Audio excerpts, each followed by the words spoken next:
चलिए शुरुआत करते हैं। राजस्थान के दुर्गों की बात करें, उदयपुर संभाग के जो इम्पोर्टेंट दुर्ग थे उनकी अपन बात कर चुके हैं।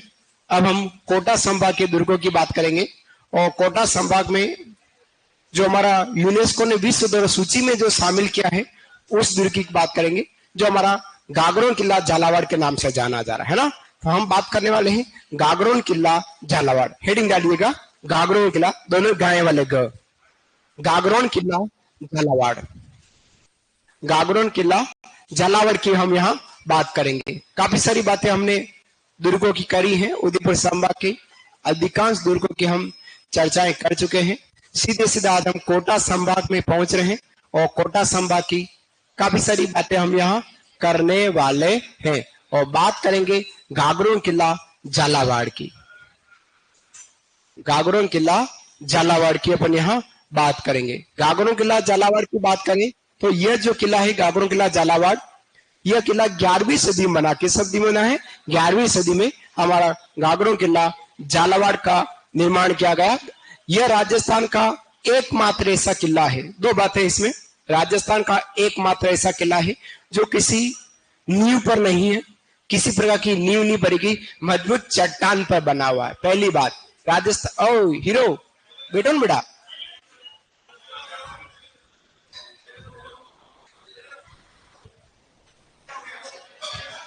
अरे अरे अरे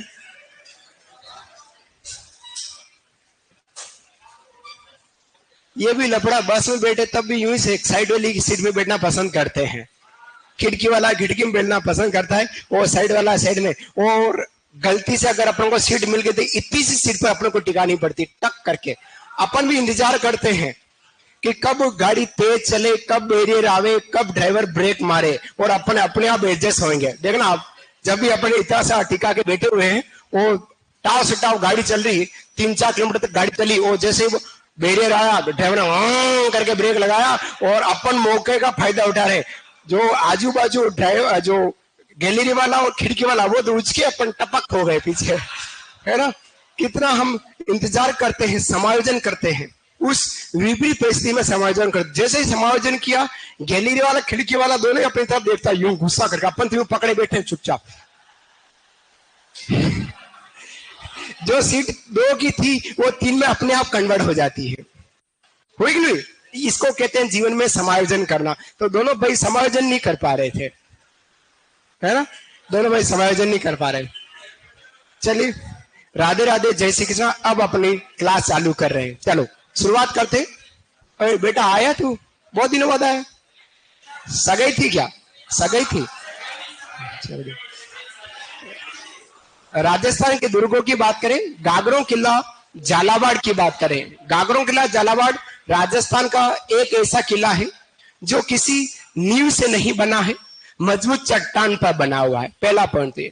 दूसरा, यह राजस्थान का एकमात्र ऐसा किला है जो अरावली पर्वतमाला श्रृंखला में होकर विंध्याचल पर्वतमाला श्रृंखला में है। विंध्य पर्वतमाला जो श्रृंखला, उस श्रृंखला में बना हुआ है। राजस्थान का ओदक दुर्ग और जल दुर्ग की श्रेणी में बात करें तो सबसे सर्वश्रेष्ठ दुर्ग हमारा यही दुर्ग कहलाता है। कौन सा? गागरोन किला झालावाड़। हाँ हाँ, तो नहीं हटवाना को आप जाओ। अरे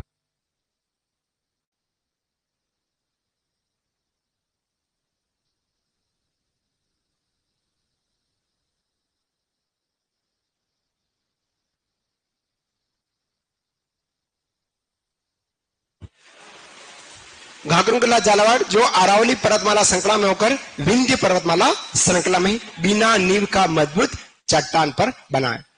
ओदक दुर्ग की श्रेणी में आ रहा है। आहू और काली सिंध दो नदियों के संगम पर है। एक तो काली सिंध है और एक काली सिल। काली सिल जो नदी है वो करौली जिले में, जहां पर हमारा केला देवी का मंदिर है, और यह है काली सिंध और आहू, दो नदियों का संगम स्थल। उस क्षेत्र में सामेल जी के नाम से जानते। ये छोटा सा एक शब्द के नाम से आपके एग्जाम आने की संभावना रखता है। सामेल क्या चीज है? सामेल, सामेल बोला इन दो नदियों का जो संगम स्थल है, उस संगम स्थल को सामेल कह रहे हैं या सामेल जी। कौन सी दो नदियां?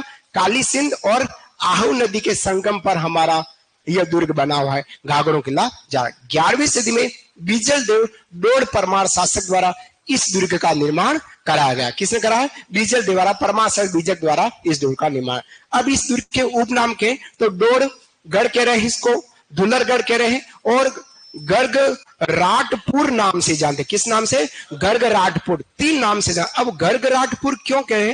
भगवान कृष्ण के पुरोहित थे गर्गाचार्य, उनकी साधना स्थली यहां रही थी, अतः इस दुर्ग को हमने गर्ग राटपुर के नाम से कहा गया। तो 3 उपनामों के गागरोन किले के, एक डोरगढ़, दुलरगढ़ और गर्गराटपुर। किसने बनाया? 11वीं सदी में। कब? 11वीं सदी में डोर परमार शासक बीजल देव द्वारा ओदक दुर्ग की श्रेणी में इस दुर्ग को बनाया गया। 2 नदियों के संगम पर है, काली सिंध और आहू। वो काली सिंध आहू नदी का जो संगम है, उस संगम को अपन सामेल जी करें, ये वेरी इंपॉर्टेंट बात है, याद रखनी है। फिर हम बात करते हैं इस दुर्ग पर, देखो डाक टिकट जारी हुए हैं। अपन ने चित्तौड़ की बात करी तब भी डाक टिकट हमने पढ़ा है। उसी प्रकार से चित्तौड़ दुर्ग पर जब डाक टिकट जाएगा 2018 में, लेकिन वो कितने रुपए का था? 12 रुपए का। 12 रुपए का चित्तौड़ वाला 12। लेकिन यह जो दुर्ग 2018 में, इस पर 5 रुपए का डाक टिकट जारी हुआ। कितने रुपए का? 5 रुपए का। थोड़ा सा फर्क है। चित्तौड़ दुर्ग पर 2018 में 12 रुपए का, गागरों किला झालावाड़ में 2018 में 5 रुपए का डाक टिकट जारी किया गया। प्राचीन समय पे यहाँ पर सिक्के डालने की टकसाल हुआ करती थी, मुगल काल की टकसाल, सिक्के डालने, सिक्के बनते हैं, जहां सिक्के बनते हैं वो टकसाल कहलाती, जहां नोट छपते हैं वो आरबीआई का सेंटर कहलाता है।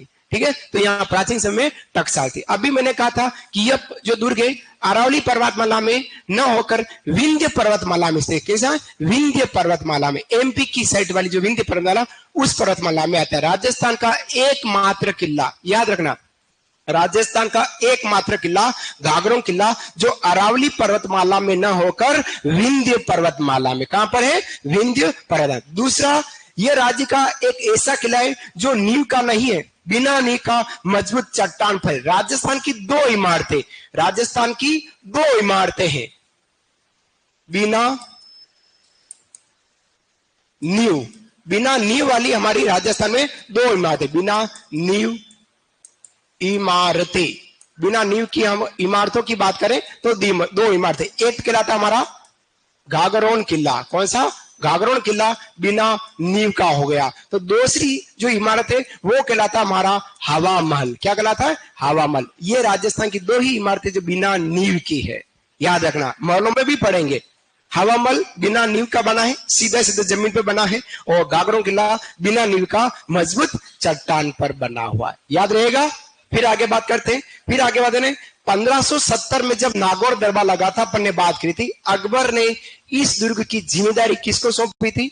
पृथ्वीराज राठौड़। पृथ्वीराज राठौड़ ने यहां रहकर वेली किशन रुक्मणी की रचना, वो लगभग जो वेली किशन रुक्मणी की रचना की गई वो 1577 ईस्वी में की गई। कब की गई? 1577 ईस्वी में वेली किशन रुक्मणी की रचना।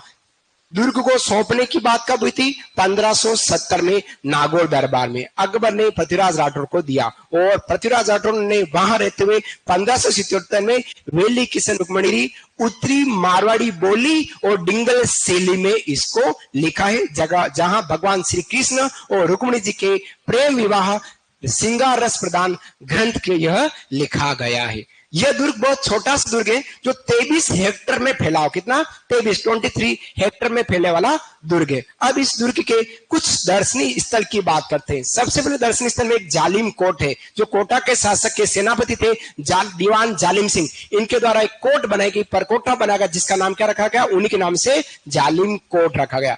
अपन ने चित्तौड़ दुर्ग में बात करी थी नवलखा महल, अभी हम नौलखा दरवाजा की बात करेंगे, लेकिन यहां जो दरवाजा है वो हमारा बुलंद दरवाजा है। अब नौलखा दरवाजे की बात है वो तो पड़ता है रणथंभौर में, है ना, लेकिन यहाँ कौन सा दरवाजा? बुलंद दरवाजा। और बुलंद दरवाजा किसे बना? औरंगजेब बना। इसके अलावा यहाँ पर एक मधुसूदन मंदिर बना हुआ है, जो मंदिर कोटा के शासक दुर्जन साल ने बनाया। किसने बनाया? कोटा शासक दुर्जन साल। दुर्जन साल द्वारा एक मंदिर और बना है सिरोही जिले में। इसी दुर्जन साल की बात कर रहा हूं, सुनना।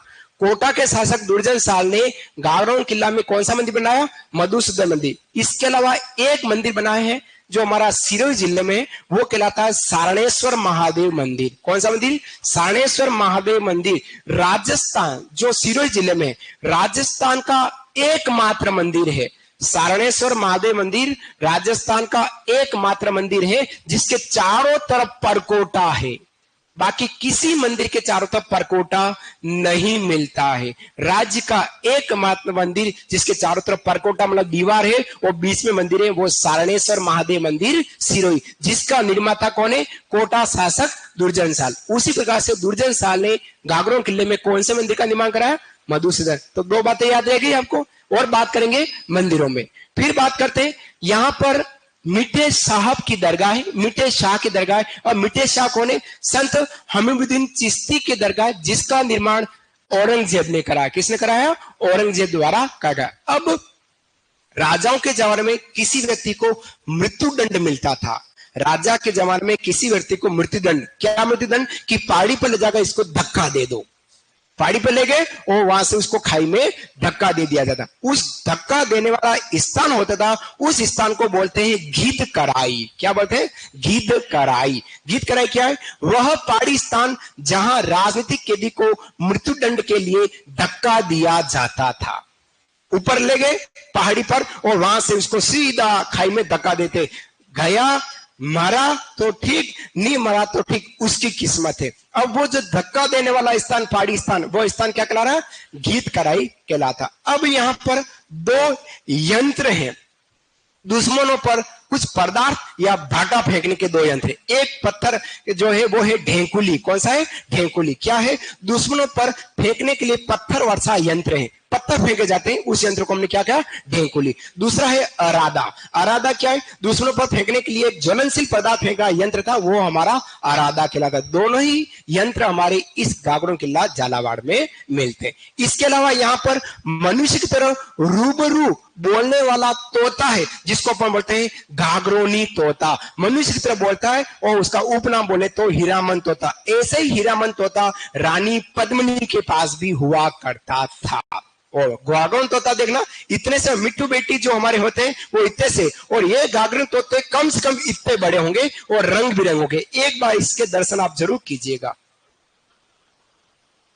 पोपेटो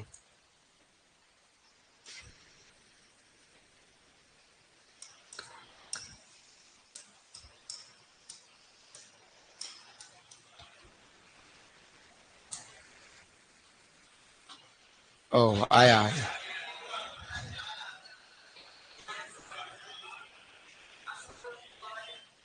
अपन ने YouTube सर्च कर लिया है।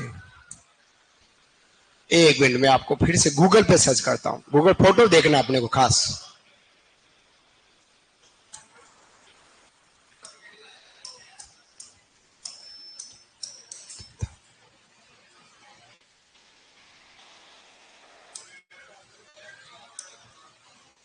गागरों का टोटा आ गया, आएगा आएगा।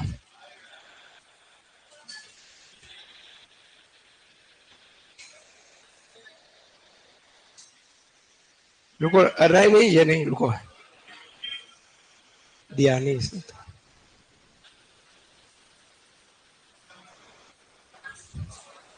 केवल हरे रंग के अलावा दूसरा कलर भी होता है ये।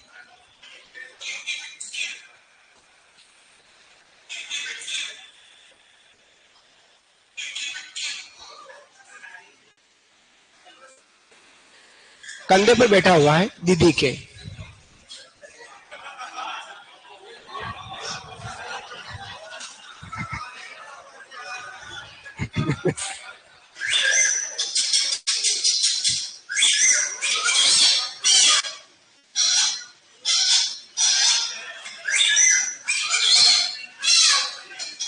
ये अलग अलग कलर में है, पता नहीं क्या कर रहे हैं। चलिए, ऐसा गागरोन तोता इसी किले में, मतलब इस किले के आसपास क्षेत्र में दिखाई देता है। ठीक है, अब पता नहीं वो क्या करे, पर आपने उस चीज को कहीं और ले लिया, धन्य आप लोग। फिर आगे बढ़ते हैं। यहाँ पर संत पीपा महाराज जो हमारे निर्गुण विचारधारा के संत रहे, उनकी छतरी है जहां पर संत पीपा जी की पद पादुका की पूजा की जाती है, संत पीपा की छतरी। इसके अलावा इस दुर्ग में 2 शाखे हुए। कितने शाखे हुए? 2 शाखे। और इस दुर्ग में 4 लोगों का राज रहा है, 4 लोगों का शासन रहा, 4 विदेशी व्यक्तियों का शासन रहा। देखिएगा, सबसे पहले बात करें, पहला शाखा हुआ 1423 ईस्वी में। कब हुआ पहला शाखा? 1423 में। उस समय शासक कौन था? अचलदास खिलची। यह वही अचलदास खिलची है जो प्रताप सिंह खिलची का भाई है, जिनको राजपाट देकर प्रताप सिंह जी कहां चले गए? रामन जी के शिष्य बने। उस समय आक्रमण करने वाला मांडू का शासक होशांग शाह था। होशांग जो शाह था वो मांडू के साथ, उसने इस पर आक्रमण किया। उसके बाद यहाँ जो कैसे हुए थे अचलदास खिलची, जो कुंभा के जिया जी मोकल के दामाद अचलदास, समझना, कुंभा के जियाजी हैं जीजू, वो अचलदास जी खिलची हैं, वो कैसे हुए? मोकल के दामाद जी हैं। और इसका वर्णन जो किया गया है वो अचलदास खिलची वचनिका, जो शिवदास गार्डन ने लिखा है। अब आप बताइएगा वचनिका का अर्थ क्या होता है? वचनिका का अर्थ चंपू, जो गद्य और पद्य दोनों मिक्स हो, वह विधा हमारी वचनिका। वचनिका की तरह एक विधा और है, उसको अपन को दावा द्वैत बोलते हैं। गुड जवाब। ये था हमारा अचलदास खिलची के समय हुआ शाखा। अब आता है इसी के बाद सेकंड जो शाखा था वो 1444 अचलदास खिलची का ही पुत्र पालन सिंह जब शासक था। ये हमारे कुंभा का भांजा है। कौन है? कुंभा का भांजा। उस समय हुआ, उस समय मोहम्मद खिलजी प्रथम ने आक्रमण किया। मोहम्मद खिलजी प्रथम जीत गया था, लेकिन कुंभा को ने इस आदमी को हराया है। कौन से युद्ध में? सारंगपुर युद्ध में। याद रखना, सारंगपुर युद्ध में, है ना, 1437 में। और इसने आक्रमण 5 साल बाद इस पर किया, 1444 में। पालन सिंह और वीर केसरिया हुए और वीरांगनाएं वीर गति को प्राप्त हुई, मतलब जोहर किया। उसके बाद मोहम्मद खिलजी ने इसका नाम बदलकर मुस्तफाबाद रखा है। जब ये शाखा हुआ, जब ये युद्ध हुआ था, तो कुंभा का सेनापति था। कुंभा का सेनापति, कुंभा ने यहाँ पर एक सेनापति को भेजा था जिसका नाम था दाहिया। कौन था? दाहिया। दाहिया या धीरा नाम से जानते, क्या बोलते हैं? धीरा। यह वीर गति को प्राप्त हो गया था, वीर गति को प्राप्त हुआ। दाहिया वीर गति को प्राप्त हुआ, अपने भांजे के लिए सहायता के लिए भेजा था। यह था हमारा घाघरा दुर्ग के दोनों शाखों की जानकारी। छोटा सा दुर्ग है, स्पेशल दुर्ग है, एग्जाम में पूछते हैं। 21 जून 2013 को यह दुर्ग यूनेस्को की विश्व धरोहर सूची में शामिल हुआ है। इसके अलावा 2018 में इस दुर्ग पर 5 रुपए का डाक टिकट जारी किया गया। राजस्थान का एकमात्र किला जो नींव पर न बनकर मजबूत चट्टान पर बना है। राजस्थान का एकमात्र किला जो अरावली पर्वतमाला में न होकर विंध्य पर्वतमाला में है, जहां इस दुर्ग में 2 शाखे हुए, 1423 और 1444 ईस्वी में 2 शाखे हुए। ठीक है। अब इस दुर्ग पर आक्रमण किस किसने किया? एक तो आक्रमण किया होशांग शाह ने, दूसरा आक्रमण किया मोहम्मद खिलजी प्रथम ने, तीसरा किया था बहादुर शाह ने, और चौथा आक्रमण अकबर द्वारा हुआ है। तो 4 लोगों ने इस दुर्ग को घेरा है और शासन किया है। क्लियर? ये था हमारा घाघरा दुर्ग झालावाड़। अब आप लिखिएगा। अब ऑनलाइन विद्यार्थी आप लोग भी लिखने का प्रयास कीजिएगा। अब मैं बोल रहा हूं और आपको सीधा शांति से लिखाऊंगा, है ना। हेडिंग डालेगा घाघरा किला झालावाड़, घाघरा किला झालावाड़। सबसे पहले लिखना है स्थित, कहां स्थित है ऐसा लिखेगा। स्थित, स्थित लिखना है। आहू एवं काली सिंध। अब लिखा रहा हूं, जितने भी ऑनलाइन विद्यार्थी आए वो अब मेरे साथ लिखना प्रारंभ कीजिएगा। घाघरा किला झालावाड़ की बात कर रहे हैं। सबसे पहले है स्थित, कहां स्थित है? काली सिंध एवं आहू नदी का संगम लिखेगा। काली सिंध एवं आहू नदी का संगम स्थल, या दोनों नदी के किनारे, काली सिंध एवं आहू नदी का संगम। बिल्कुल धीरे बोल रहा हूं, है ना, धीरे धीरे लिखना है।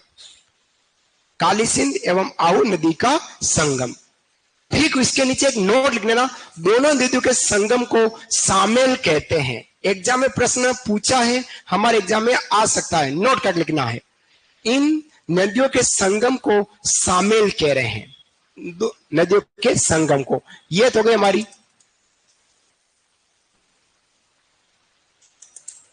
ये जो स्थल है ये तो हो गया हमारा सामेल। क्या कहलाया? सा में ल, और ये तो हो गई हमारी आहू नदी, आहू नदी, और ये हो गई हमारी काली सिंध नदी, काली सिंध नदी, और ये अकेला है हमारा सामेल।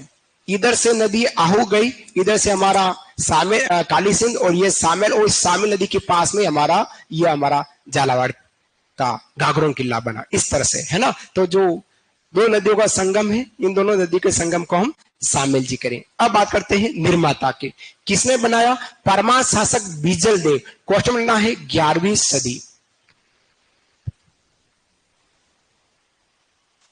दो नदियों के संगम को हम शामिल कर रहे हैं, निर्माता है परमार शासक बीजल देव, क्वेश्चन लिखना है 11वीं सदी, 11वीं सदी, 11वीं सदी बीजल देव द्वारा बना है 11वीं सदी में। श्रेणी की बात करें राजस्थान का, अगर ओदक दुर्ग की बात करें जल दुर्ग में, तो सर्वश्रेष्ठ दुर्गों में हमारा घाघरों किला आता है ओदक दुर्ग में। तो श्रेणी इसकी क्या हो गई? ओदक दुर्ग या जल दुर्ग, ओदक दुर्ग या जल दुर्ग। क्लास अभी चालू हुई, यही से शुरुआत की है हमने अभी तक, लिखेगा श्रेणी इसकी ओदक दुर्ग या जल दुर्ग। किसको करें? वह दुर्ग जिसके चारों तरफ जल की विशाल राशि हो और उसके बीचों बीच में हमारा दुर्ग बना हुआ, वह हमारा ओदक दुर्ग कहलाता है। ओदक दुर्ग की बात हमको विशेष तौर पर कौटिल्य ने कही है। किसने कही? कौटिल्य ने कही। उसके अलावा शुक्र नीति में इसका वर्णन मिलता है। अब आकर इस दुर्ग के उपनाम की, उपनाम है डोरगढ़, डोडगढ़, धुलरगढ़ और गर्गराटपुर। डोरगढ़, धुलरगढ़ और गर्गराटपुर, डोरगढ़, धुलरगढ़ और गर्गराटपुर, गर्गराटपुर, गर्गराटपुर लिखा। नीचे लिखेगा नोट, नोट। प्रभु श्री कृष्ण के पुरोहित, प्रभु श्री कृष्ण के पुरोहित गर्गाचारी का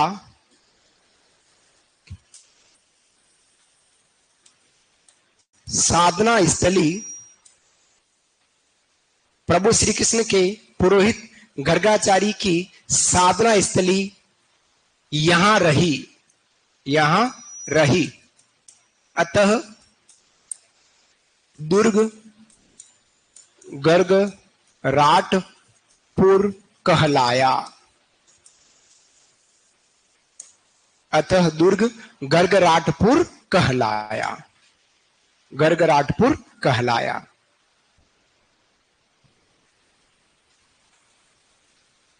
प्रभु श्री कृष्ण के पुरोहित गर्गाचारी की साधना स्थली यहां रही, अतः दुर्ग गर्गराटपुर कहलाया। बाकी उपनाम हो गया हमारा डोरगढ़ और धुलरगढ़, और तीसरा उपनाम हो गया गर्गराटपुर।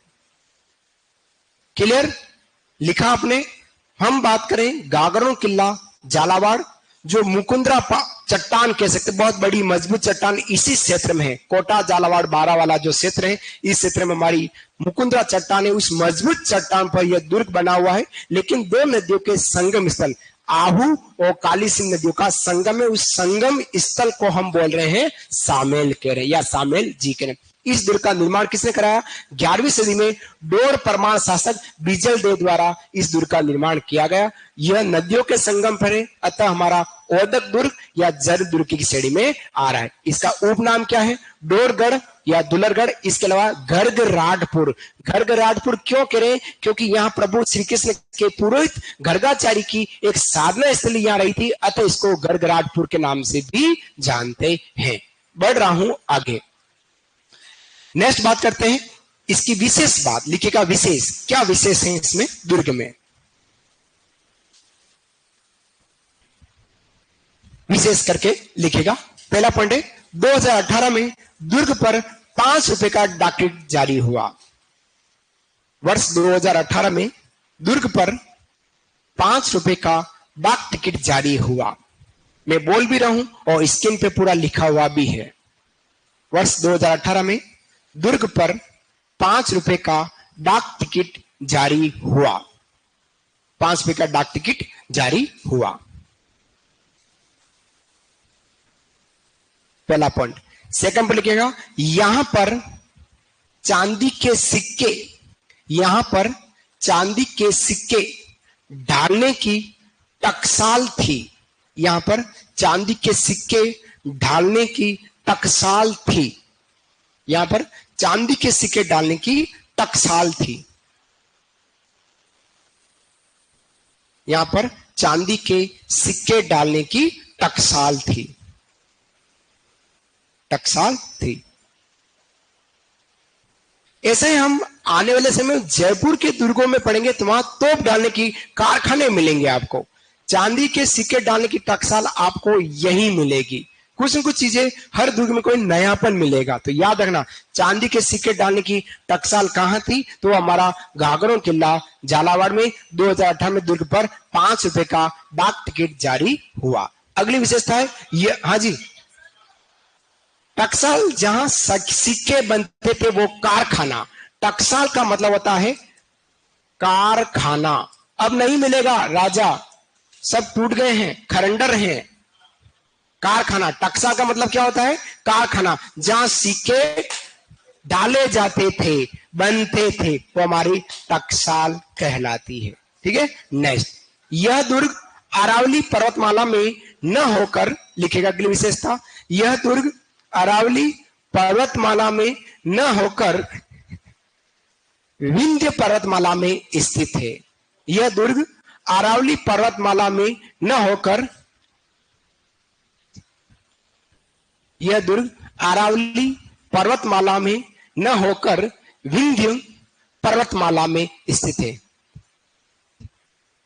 न नहीं आएगा, विंध्य पर्वतमाला में स्थित है। विंध्य पर्वतमाला, विंध्य पर्वतमाला में स्थित है। अरावली पर्वतमाला में न होकर विंध्य पर्वतमाला। विंध्य पर्वतमाला आपको मालवा क्षेत्र में मिलेगी। कहां मिलेगी? मालवा। और झालावाड़ जो है वो भी मालवा का ही पार्ट है राजस्थान का हिस्सा, लेकिन मालवा, पूरा मालवा का क्षेत्र ही हमारा झालावाड़ से टच में है। अपन ने मालवी बोली पढ़ी, बोलियों में इस बात को पढ़ा है। नवल राम जी, नवल राम नाम है आपका बड़े भैया का? हाँ, नेवाराम, नेवाराम या नवल राम?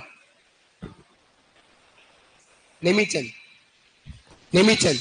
हाँ, फिर बात करते हैं अगली विशेषता, राज्य का एकमात्र दुर्ग जो बिना नींव का मजबूत चट्टान पर स्थित है। अगली विशेषता, चौथी विशेषता। फर्स्ट विशेषता ये हो गई, सेकंड टकसाल की, थर्ड पर्वतमाला, चौथी विशेषता है राज्य का एकमात्र दुर्ग जो बिना नींव का मजबूत चट्टान पर स्थित है। हिला नहीं आज तक, मजबूत चट्टान पर स्थित है, बिना नींव का मजबूत चट्टान पर।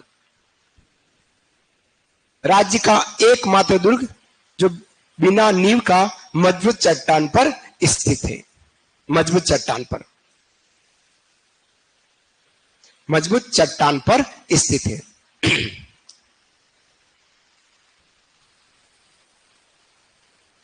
थोड़ी थोड़ी बातें पढ़ना, याद जरूर करना। रोजाना अगर रोज पढ़ना तभी याद होगा। और पता नहीं प्रश्न आ गया तो फंसा सकते हैं, नहीं आया तो कोई दिक्कत नहीं है, लेकिन आ गया तो दुर्ग में हम फंस जाते हैं कभी कभी, है ना। तो क्वेश्चंस, एक एक क्वेश्चंस आपको ऊपर ले जाएगी मेरिट, आपको एक एक क्वेश्चन से हम नीचे आ जाएंगे। 60 प्रश्न जो है वो हर कोई करके आता है जो आपके सब्जेक्ट के हैं। 60 प्रश्न इस कृषि प्रेक्षक परीक्षा में वे विद्यार्थी भी परीक्षा देंगे जो पीएचडी कर चुके हैं एग्रीकल्चर से, जो एमएससी कर चुके हैं एग्रीकल्चर साइंस से, जो टीचर हैं वह भी सुपरवाइजर का एग्जाम दे रहे हैं और देते हैं। बाजी वही मारता है जो 40 प्रश्न पर फोकस करता है। 15 प्रश्न हिंदी के और 25 प्रश्न जीके के, ये बहुत मुश्किल से होते हैं। उसमें से 15 प्रश्न 12वीं तक हमने हिंदी पढ़ी है तो हम याद भी कर चुके हैं और हमको तुरंत ही हो जाता है। लेकिन 25 प्रश्न वेरी इंपॉर्टेंट। तो 25 प्रश्न जो है वो आपकी मेरिट निर्धारित करेगी। आर्ट एंड कल्चर, हिस्ट्री और ज्योग्राफी। जो डबल की तैयारी करें उनको जीके में लगे हुए हैं, बस दिन रात जीके पढ़ते हैं, क्योंकि जीके बहुत कमजोर होता है। तो आप लोग थोड़ा सा जीके पर विशेष ध्यान दीजिएगा। अगली बात करें, 1570 में नागौर दरबार के समय, लिखेगा 1570 में नागौर दरबार के समय दुर्ग की जिम्मेदारी अकबर ने पृथ्वीराज राठौड़ को सौंपी।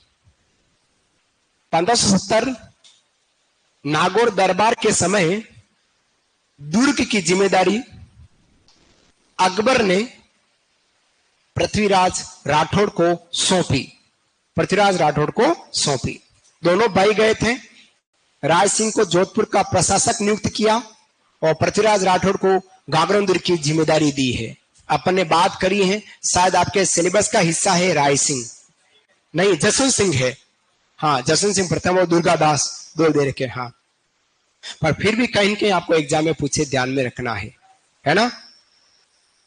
तो पृथ्वीराज राठौड़ को इस दुर्ग की जिम्मेदारी दी गई। अब जिम्मेदारी दी तो यहाँ रहते हुए उसने कुछ न कुछ अच्छा काम किया। क्या काम कर लिया कि पृथ्वीराज राठौड़ ने दुर्ग में रहकर डेली किसी रुक्मिणी ग्रंथ की रचना के लिए, तो लिखेगा नोट, नोट लिखेगा नोट। पृथ्वीराज राठौड़ ने दुर्ग में रहकर पृथ्वीराज राठौड़ ने दुर्ग में रहकर बेली किशन रुक्मिणी ग्रंथ की रचना की। क्वेश्चन लिखना लगभग 1577 ईस्वी, 1577 ईस्वी में, है ना। कहीं सन पूछ ले, वैसे सन के चारे कम लगना है, लेकिन फिर भी कहीं पूछे तो 1577 ईस्वी में है। सोनू नहीं है आज? हाँ बेटा, हाँ, सचिन भी है।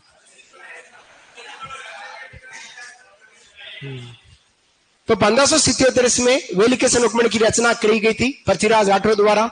उत्तरी मारवाड़ी बोली में लिखा गया है। डिंगल शैली का ग्रंथ है। कौन सी? डिंगल शैली का। भगवान श्री कृष्ण और रुक्मिणी जी के विवाह का उल्लेख इसमें है। और बात करें श्रृंगार रस प्रदान ग्रंथ है। दूरसा आडा ने इस ग्रंथ को 5वां वेद और 19वां पुराण कहा और कन्नड़ जेमटो ने इसकी तुलना 10,000 घोड़ों के बल से की है। और एलपी टेसीटोर ने पृथ्वीराज राठौड़ को डिंगल का हेरोस कहा है। और पृथ्वीराज राठौड़ की मृत्यु आगरा में हुई है। कहां हुई थी? आगरा में। ये सब जानकारी हमने साहित्य में करी है, उसके अलावा आपको सीट और मिली है। ठीक है, अगला बात करते हैं, छठा पॉइंट। यह दुर्ग लगभग 23 हेक्टेयर में फैला है। एक पॉइंट और लिखेगा, यह दुर्ग लगभग 23 हेक्टेयर में फैला है। छोटा सा है, बहुत छोटा। बड़ा है तो हमारा बड़े भैया, और बड़े भैया है तो चित्तौड़गढ़ है। कौन है? चित्तौड़गढ़ है, जो कहा 305 हेक्टेयर में फैला। और यह तो मात्र इतना सा 23 हेक्टेयर में फैला हुआ दुर्ग है। ठीक है, कहां बनाए? काली सिंध और आहू नदी का संगम स्थल को हमने क्या कहा? सामेल कहा है। सामेल कहा है। दुर्ग के उपनाम डोरगढ़, दुलरगढ़ और गर्गराटपुर के नाम से जाना गया। जल दुर्ग की श्रेणी में आता है। बिजल देव, परमार शासक बिजल देव ने इसको 11वीं सदी में इसका निर्माण कराया है। बात करते हैं आगे। अब बात करते हैं इसके दर्शनीय स्थल की बात करते हैं। दर्शनीय स्थल, हेडिंग डालेगा दर्शनीय स्थल क्या क्या है, दर्शन करने योग्य क्या क्या चीजें हैं। दर्शनीय स्थल, दर्शनीय स्थल की बात करते हैं।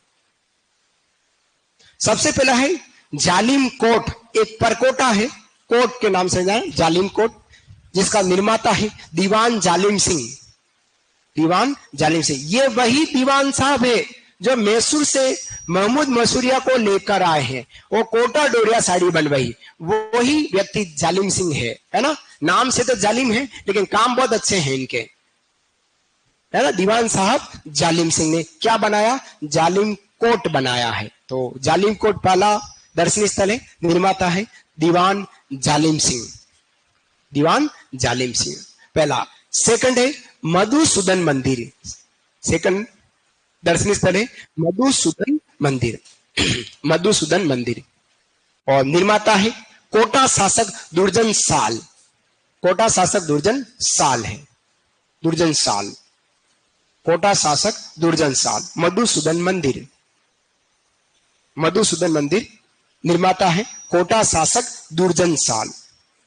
ये भी नाम से तो दुर्जन है, लेकिन काम बहुत अच्छे हैं इनके भी, है ना। नाम से दुर्जन है, लेकिन काम से बहुत अच्छे हैं। नाम ऐसे हो गया दुर्जन साल। दीवान है जालिम सिंह, आदमी बहुत जालिम है, लेकिन काम बहुत अच्छा किया है। तो जालिम कोट दीवान साहब जालिम सिंह जी ने बनाया है। मधुसूदन मंदिर का निर्माण कोटा शासक दुर्जन साल द्वारा बना है। तीसरा है बुलंद दरवाजा। बुलंद दरवाजा, बुलंद भारत की तस्वीर, बुलंद दरवाजा। बुलंद दरवाजा किसने बनाया? औरंगजेब ने बनाया। किसने बनाया? औरंगजेब ने बनाया है। वैसे बुलंद दरवाजा कहां है? बुलंद दरवाजा कहां है? नई दिल्ली में। मध्य प्रदेश कहां है बेटा? हाँ,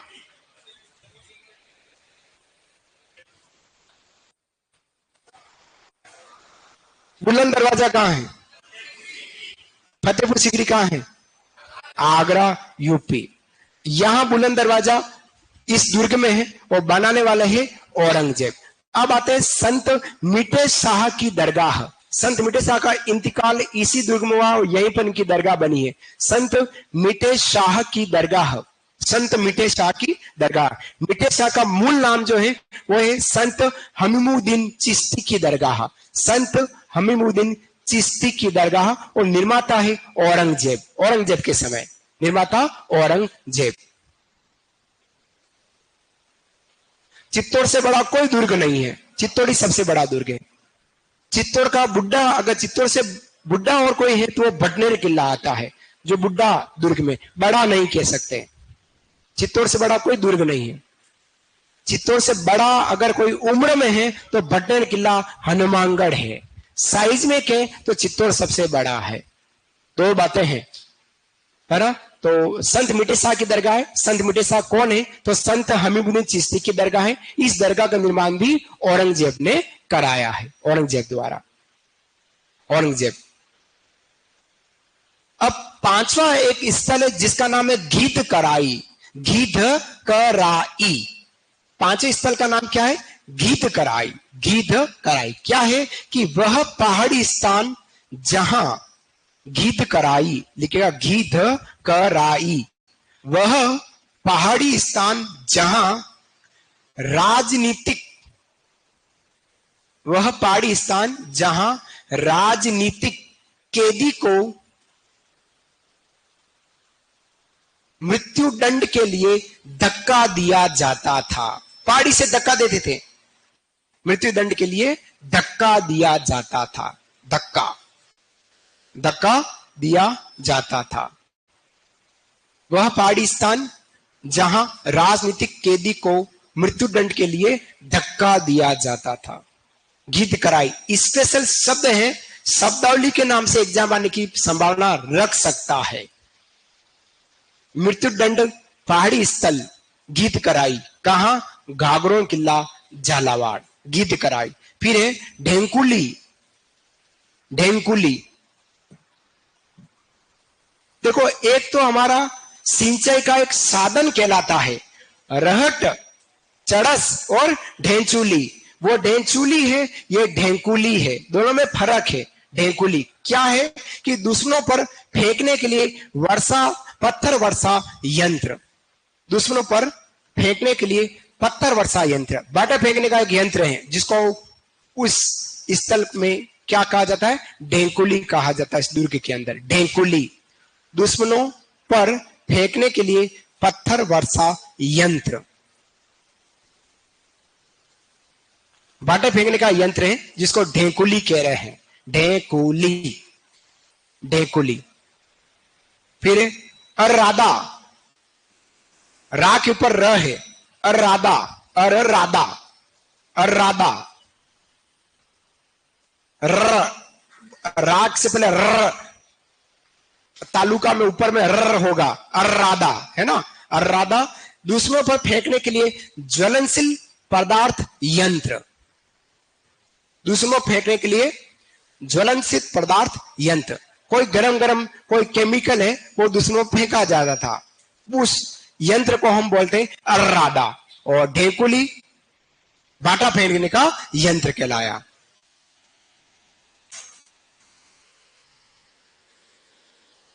फिर आया हमारा घाघरोनी तोता, जो मनुष्य की तरह रूबरू बोलता है, मिट्टू बेटी ऐसे करता है। वैसे हमारा तोता जो हरे रंग का होता है, तोता मिट्टू, वो केवल मिट्टू बेटी करता है, उसके अलावा बातें नहीं करता है। लेकिन घाघरोनी तोता हूबहू मनुष्य के साथ बातें करता है, पतली पतली आवाज में बोलता है। वो घाघरोनी तोता मनुष्य की तरह बोलने वाला तोता है। और उपनाम के तो हीरामन तोता। अभी दिखा तो था उसमें, आप तोते नहीं देख रहे थे आप। आपका मन भटकता रहता है, आप यूट्यूब पे देख लीजिएगा क्या करना। आपकी दीदियां मना करे इसलिए नहीं देखेंगे, अपन एक बार देख लिया, दोबारा कोई दूसरी चीज देखेंगे। अभी तो बहुत सारे दूर के आने वाले और बहुत सारी चीजें, इसको अब क्या देखना। अंतिम एक और स्थल लिखना है, और वो स्थल है हमारा संत पीपा की छतरी। संत पीपा की छतरी है जहां पीपा जी की पद चिन्ह की पूजा होती है। संत पीपा की छतरी और पद चिन्ह की पूजा होती है। लिखेगा संत पीपा छतरी, यहां संत पीपा के पद चिन्ह, पद चिन्ह मतलब पद पादुका, पद पादुका की पूजा। पद पादुका मतलब उनके चप्पल, लकड़ी के चप्पल भगवान श्री राम पहनते थे अंगूठे वाले, है ना, वो पद पादुका की पूजा यहां होती है। पद पादुका की पूजा संत पीपा की छतरी, जहां पीपा जी के पद पादुका की पूजा हो रही है। यह है हमारे इस दुर्ग के प्रमुख प्रमुख दर्शनीय स्थल की बात हो रही। लिख लीजिएगा। फिर अपन इस दुर्ग की दो लड़ाइयां, दो साकों की बात करेंगे। चित्तौड़ में 3 साके हुए, जैसलमेर में 2.5 साके हुए, बाकी किलों में 2 या 1 साका हुआ है। ठीक है, बात करेंगे अब 2.5 साके क्यों, जिसमें जोहर नहीं हुआ है। वीर केसिया हो गए लेकिन वीरांगनाओं ने जोहर किया ही नहीं, तो वो हमारा 2.5 साका जैसलमेर में कहलाया। 1550 ईस्वी राव लूणकर्मण के समय की बात है। बात करते हैं इस दुर्ग के साके की। लिखेगा पहला साका, दुर्ग के साके पहला साका 1423 ईस्वी, 1423 ईस्वी। पहला साका 1423 ईस्वी, 1423 ईस्वी। उस समय यहां के शासक थे अचल दास खींची, प्रताप सिंह जी के भाई। शासक कौन थे? अचल दास खींची। अचल दास खींची यहां के शासक रहे हैं।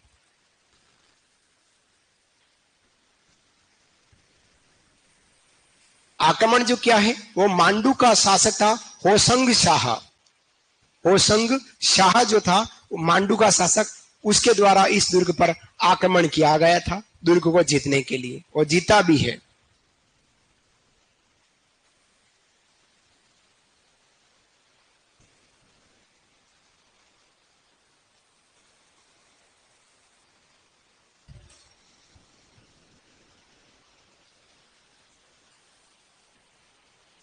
केसरिया हुए हैं अचलदास, वीर अचलदास और वीर हुए हैं। वो अचलदास कौन है? तो मेवाड़ के शासक मोकल के दामाद है। मेवाड़ के शासक मोकल के दामाद रहे हैं, लिख लीजिएगा, मोकल के दामाद रहे हैं।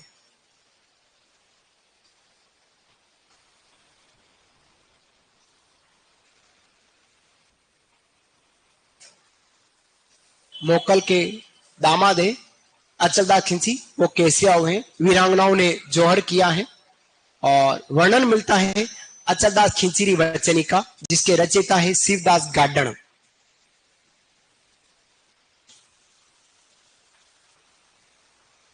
ये था हमारा इस दुर्ग का पहला साका 1423 ईस्वी में।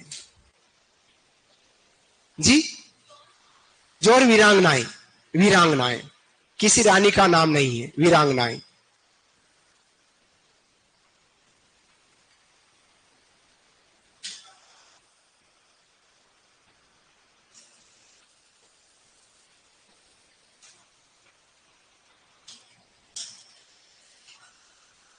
बात करते हैं दुर्ग के दूसरे साके की।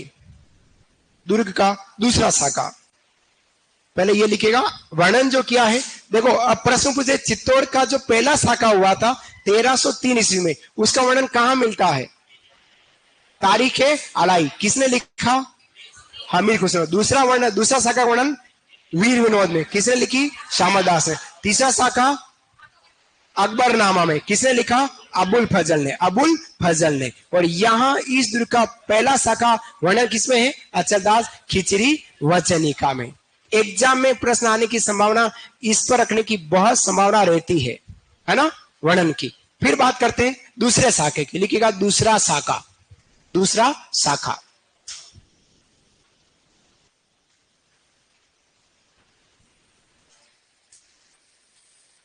दूसरा शाखा हुआ 1444 ईस्वी।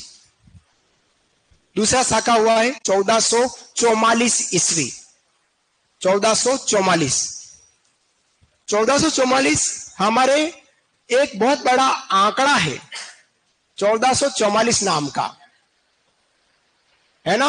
1444 एक तो कहलाता है शाका, कहां हुआ है तो गागरोन दुर्ग में हुआ है 1444 नाम से, ईस्वी हो गई शाका। और एक 1444 क्या है तो ये है हमारे स्तंभ।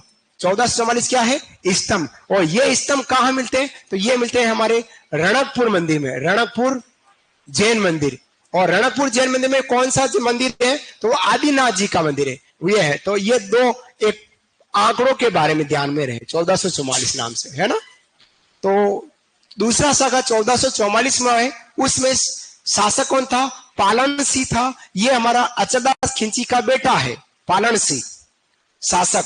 फिर आक्रमण करता महमूद खिलजी प्रथम, आक्रमण करता है जो है वो महमूद खिलजी प्रथम है।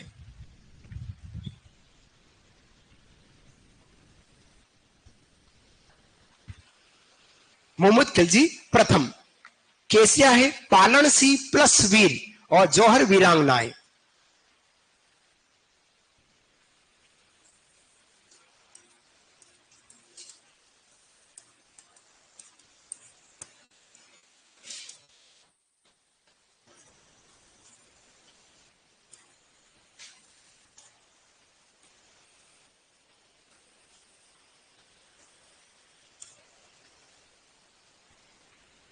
दुर्ग का नाम बदला है मोहम्मद खिलजी प्रथम ने मुस्तफाबाद, मुस्तफाबाद। जैसे अलाउद्दीन खिलजी ने चित्तौड़ को जीता और नाम रख दिया खिलजाबाद, उसी प्रकार से मोहम्मद खिलजी ने घाघरोन दुर्ग को जीता और नाम रख दिया मुस्तफाबाद। ऐसे आगे आने वाले समय में आपको दुर्गों के उपनाम और मिलेंगे। ऐसे प्रश्न 2022 फर्स्ट ग्रेड के एग्जाम इस प्रश्न को पूछा है, तो फर्स्ट ग्रेड टीचर्स भर्ती में, तो ऐसे ही प्रश्न हमारे एग्जाम में भी आ सकता है। अब इस साके का उल्लेख किसमें मिलता है तो एक पुस्तक है मुआसिरे मोहम्मद शाही, इस पुस्तक में इस साके का उल्लेख मिलता है। किसने लिखा ये कहीं उल्लेख नहीं है, लेकिन पुस्तक जरूर है मुआसिरे मोहम्मद शाही, पुस्तक में इस साके का, इस युद्ध का उल्लेख मिलता है। ये लिख लीजिए। फिर आगे बढ़ते हैं।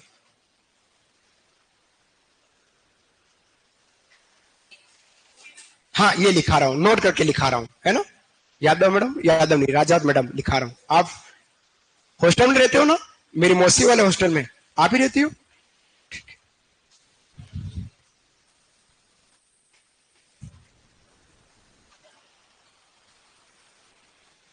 मेरे हाथ छोटे हैं लेकिन लंबे बहुत है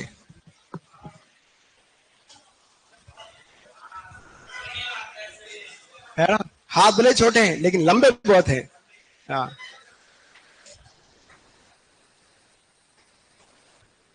लिखा है साके का उल्लेख या युद्ध का उल्लेख किसमें है, मुआसिरे मोहम्मद शाही में है, मुआसिरे मोहम्मद शाही में। लिखने के बाद लिखो नोट, नोट करके लिखना है नोट। कुंभा ने युद्ध में सहायता के लिए, कुंभा ने युद्ध में सहायता के लिए, नोट करके लिखना है, ऑनलाइन विद्यार्थी आप भी लिखेगा। कुंभा ने युद्ध में सहायता के लिए, युद्ध में सहायता के लिए अपने सेनापति दहिया को सेंड किया, मतलब भेजा, अपने सेनापति दहिया को भेजा। दाहिया, अपने सेनापति सहायता के लिए दाहिया को भेजा, दाहिया को भेजा, जो वीर गति को प्राप्त हुआ, जो वीर गति को प्राप्त हुआ, वीर गति को प्राप्त हुआ। दाहिया को भेजा जो वीर गति को प्राप्त हुआ। वाणिज्य के लिए भेजा था लेकिन नहीं रहा, वीर गति को प्राप्त हुआ। तो यह था हमारा इस दुर्ग के दो शाखे और दर्शनीय स्थल, विशेषता और दुर्ग का निर्माण, स्थान, उपनाम और श्रेणी की जानकारी हमने यहां करी है। घाघरोन किला झालावाड़ की बात करी है। राजस्थान में दो ऐसे दुर्ग हैं जिनके एक ही नाम है और वो दुर्ग कहलाते हैं तारागढ़। कौन सा दुर्ग है? तारागढ़। तारागढ़ नाम से दो दुर्ग हैं, एक तो कहलाता है बूंदी का तारागढ़ और एक कहलाता है अजमेर का तारागढ़। अब प्रश्न पूछ ले कि राजस्थान में तारागढ़ दुर्ग अवस्थित है, उसमें ऑप्शन बूंदी भी आवे अजमेर भी आवे, तो आपका जो आंसर रहेगा वो बूंदी रहेगा। क्या रहेगा? बूंदी। अजमेर वाला जो तारागढ़ है वो तारागढ़ नहीं है, वो अजय मेरू दुर्ग है। गढ़ बिठलीगढ़ दुर्ग है, अजय मेरू दुर्ग है, जिसको अजय राज ने बनाया। अब उसको तारागढ़ क्यों कहा? क्योंकि पृथ्वीराज जो शिशुजय थे उसकी रानी ताराबाई वहां रहती थी, एक महल बना दे, उसका नाम तारागढ़ हो गया। बाकी प्रॉपर जो हमारा तारागढ़ है वो हमारा बूंदी में मिलता है। कहां मिलता है? बूंदी में। यह एक ऐसा किला है, सुनना है, यह एक ऐसा किला है जिसके लिए एक ब्रिटिश विद्वान है रुडयार्ड किपलिंग, ब्रिटिश विद्वान है रुडयार्ड किपलिंग, उसने यूं कह दिया, इस दुर्ग को देखा और दुर्ग को देखने बाद कहा कि शायद इस दुर्ग का निर्माण भूत प्रेतों ने किया है, भूत प्रेतों ने। अब क्यों कहा? कि जब रुडयार्ड किपलिंग तारागढ़ दुर्ग के सुख महल में बैठा हुआ था, रात का सीन था, रात के समय में वो सुख महल नाम का एक महल था, वहां बैठा हुआ था और कुछ उपन्यास लिख रहा था। तो रात को उसको घुंघरू की आवाज आई, और घुंघरू कौन सी? मंजुलिका की घुंघरू, मेरे ढोलना। मंजुलिका करती थी भूल भुलैया मूवी में, विद्या बालन,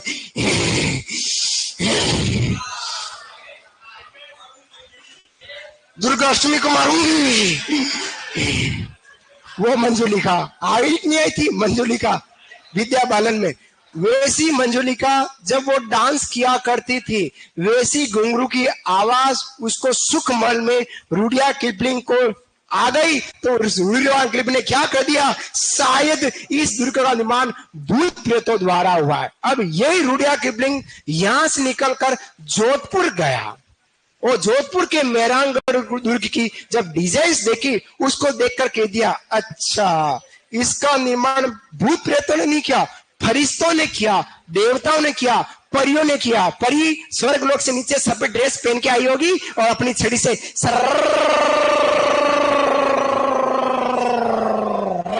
ये क्या होगा और डिजाइन्स बन गए। अब इस आदमी ने हमारे हेडक कर दिए। यह प्रश्न 2015 महिला पर्यवेक्षक एग्जाम में हमारे कर्मचारी चयन बोर्ड ने पूछा है कि किस दुर्ग के बारे में रुडयार्ड किपलिंग ने कहा कि यह दुर्ग तो भूत प्रेतों द्वारा है, तो तारागढ़ दुर्ग बूंदी। अब इस दुर्ग के बारे में खासियत क्या है? जैसे भैंसरोडगढ़ क्यों बना गया? पर्वतीय लुटेरों से बचने के लिए, बचना है हसीनों, समझना, पर्वतीय लुटेरों से बचने के लिए कौन सा दुर्ग बना? भैंसरोडगढ़। उसी प्रकार से तारागढ़ दुर्ग तीन शासकों के, तीन रियासत के शासकों से बचने के लिए, कौन कौन से? गुजरात, मालवा और मेवाड़, GMM, गुजरात, मालवा और मेवाड़ के शासकों से हमले से बचने के लिए एक ऊंची पहाड़ी पर इस दुर्ग का निर्माण करा गया। अब ये बहुत ऊंचा बना हुआ है और रात्रि में टिम टिम करता है, टिम टिम, तारे जैसे टिम टिम करते हैं वैसे इसका उजाला दिखता है, अतः इसका नाम हमने तारागढ़ रख दिया है। तारागढ़ इस कारण से रखा गया। किसने बनाया? हाड़ा शासक बर सिंह द्वारा इसका निर्माण किया गया है। गिरी श्रेणी का, क्योंकि यह पहाड़ी पर है।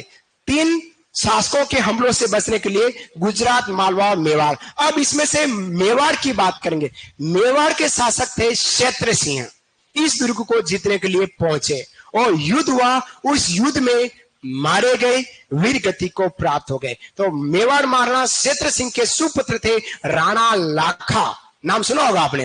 राणा लाखा ने अपनी प्रतिज्ञा, पिताजी की प्रतिज्ञा को पूरा करने के लिए सौगंध ले ली कि आज से मैं सौगंध लेता हूं, प्रतिज्ञा लेता हूं कि जब तक इस दुर्ग को जीत ना जाऊं तब तक चैन नहीं मेरे को।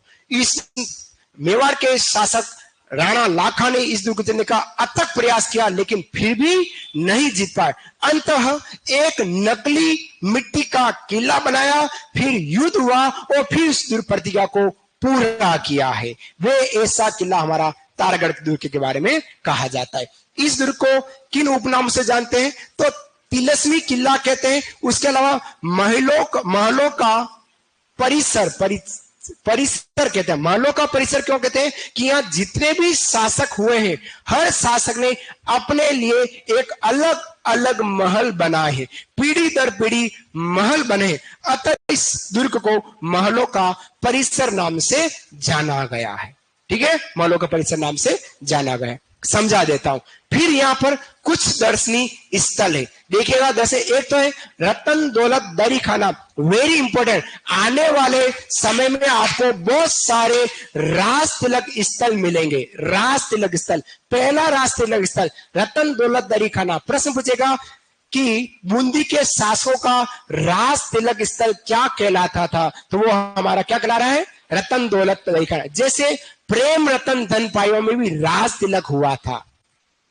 प्रेम रतन धन पायो में, उसमें भी राज तिलक, जब वो राजा नीचे बैठते हैं, जो उनकी बहनें थी, सौतीली बहन, वो ऊपर बैठी रहती है और उन बहनों को कुछ नहीं दिया जाता तो मुंह मचकाए बैठी रहती है, करके बैठी रहती है। लेकिन उसकी भाभी आती है, वो कहते हैं ये महल इस वन को दिया जाता है, ये महल इस वन को दिया, ये गार्डन इस वन को दिए जाते हैं, इतना शेयर दिया जाता है। बहनें राजी होती है। और जो भाभी थी, कौन, सोमनाथ कपूर, दोनों बहनों के हाथ पकड़कर नीचे धपक धपक करके ले आती है और प्रेम रतन धन पायो रे पायो रे पायो मारो, प्रेम रतन धन पायो गाना आपने देखा होगा। वो था हमारा राज तिलक स्थल, जो एक महल देखा होगा, प्रेम रतन धन पायो। उसी प्रकार से बूंदी का राज तिलक स्थल क्या कहलाया, रतन दौलत दरी खाना कहलाता। इसी प्रकार जैसे आप मारवाड़ पहुंचेंगे, कहां पहुंचेंगे, मारवाड़। मारवाड़ में मेहरानगढ़ दुर्ग है, वहां पर भी एक श्रृंगार चौकी महल है। कौन सा है, श्रृंगार चौकी। उसको मारवाड़ के राठौड़ों का राज तिलक स्थल कहलाता है।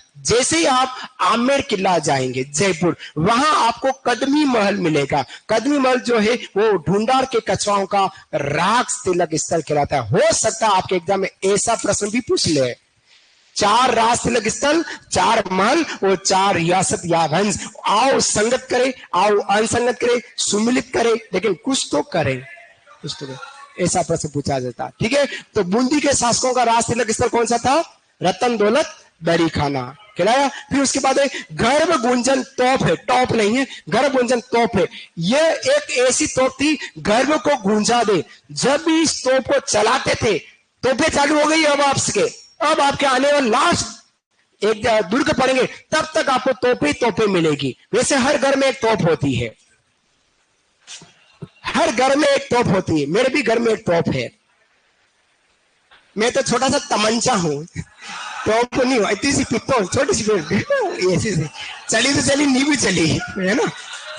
ऐसे तोपे होती है घर में। तो यहाँ तोप कौन सी है, गर्भ गुंजन तोप है। वाह बेटू, ए बेटू सुनो, गर्भ गुंजन तोपे। इस तोपे पलीता लगाने के बाद जो तोपची होता था वो पानी में कूदता था।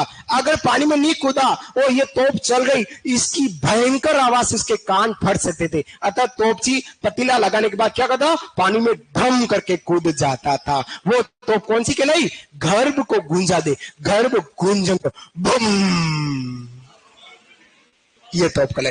फिर यहाँ एक रंग महल और एक चित्रशाला। बहुत कंफ्यूजन हमारे इन दोनों के बीच में रहता है।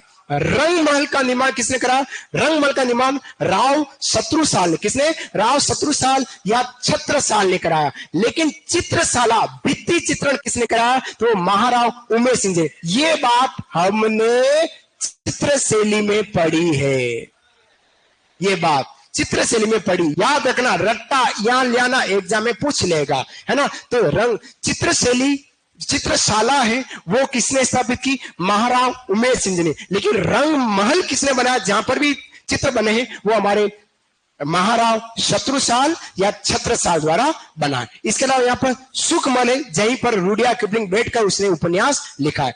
उमेद महल है, अनिरुद्ध महल है, दुद्धा महल है और जीव रखा महल। इतने प्रकार के महल यहाँ बने हुए। अब यहाँ की एक घटना है, उस घटना को समझा रहा हूं, फिर कल लिखेंगे। मेवाड़ सत्र क्षेत्र सिंह द्वारा दुर्ग को जीतने का प्रयास में वीर गति को प्राप्त हुए। अतः शेष सिंह के पुत्र राणा लाखा द्वारा दुर्ग की प्रतिज्ञा ली गई, किंतु जीत नहीं सके। अंततः एक मिट्टी का किला बनाकर दुर्ग को विध्वंस किया और उस प्रतिज्ञा को पूरा किया। वह किला हमारा तारागढ़ दुर्ग बूंदी कहलाए। ये सारी जानकारी कल वाली क्लास में लिखेंगे। तब तक के लिए राधे राधे, शाम मिला दे, धन्यवाद। फिर आप लोग